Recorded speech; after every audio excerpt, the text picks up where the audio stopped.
Dana, listen, every time we have somebody that ends up sideways with the UFC, they have two things in common. First off, they've always been released. And second off, they end up sideways with whatever other organization they go to. Most recently is a young man who was given a huge opportunity, put on the Ultimate Fighter, put in the UFC time and time again. His name is Matt Riddle. What are your thoughts on this gentleman? You have to go to work 3 times a year, and you couldn't pass a drug test? You're so weak-minded and so addicted to marijuana that you couldn't stay off it enough to pass a drug test 3 times a year. Well, guess what, dummy? They drug test in the real world, too. You think you're going to go to work 325 days a year and not get drug tested?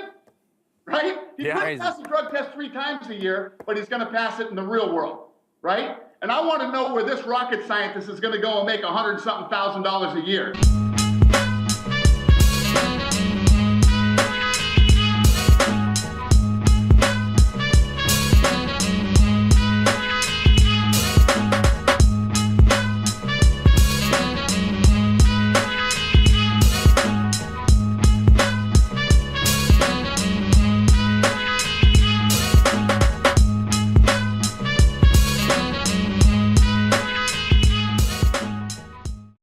Matt Riddle was a UFC fighter who became a professional wrestler in 2015.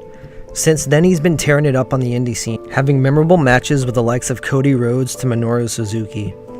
In this video, I'll show you how Matt Riddle went from losing it all in the UFC to gaining recognition as one of the top indie workers today.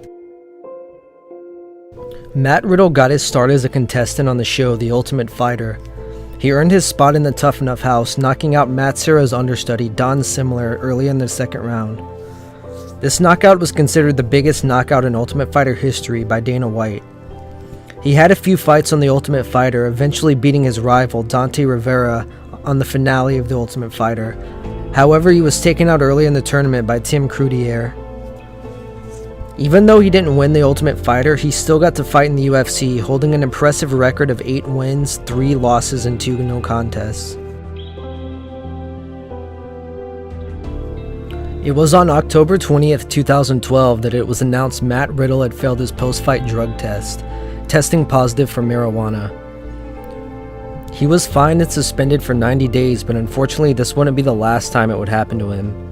Riddle failed his second drug test in 2013, cutting his career in the UFC short, getting him fired from the company. Even though his UFC career was short, he was ranked 3rd best in UFC history for takedown defense, and 8th best in UFC history for strikes landed. Had their 3rd child and was still doing good work, but failed a drug test again. Like, maybe he needs help, you know? Like, maybe we can go another route with this, right?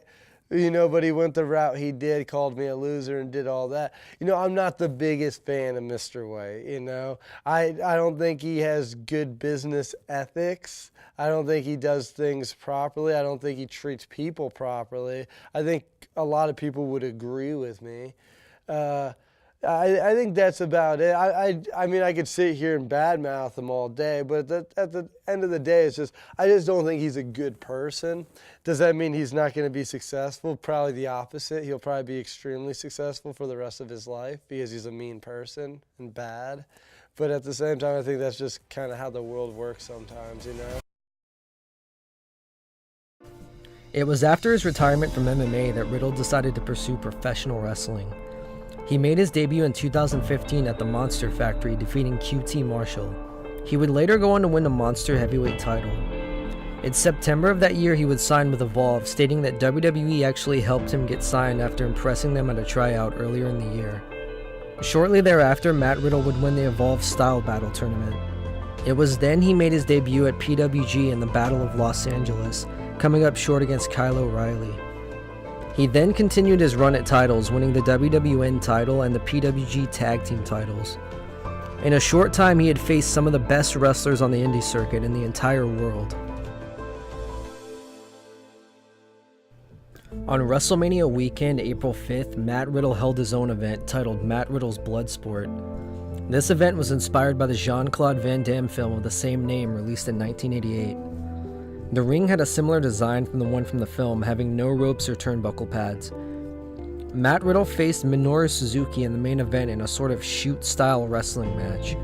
Minoru won the match by a rear naked choke, however Matt Riddle won the respect of the 49-year-old legend, something not many wrestlers can say they have done. Later in the evening on the same day, Matt Riddle would win the Evolve Championship, defeating Zack Sabre Jr. In 3 short years, Matt Riddle has taken the indie wrestling scene by storm, injecting it with his own form of creativity and charisma. I look forward to seeing what the next 3 years hold for Matt Riddle, and hopefully you learned a couple of things you didn't already know about this bro of professional wrestling.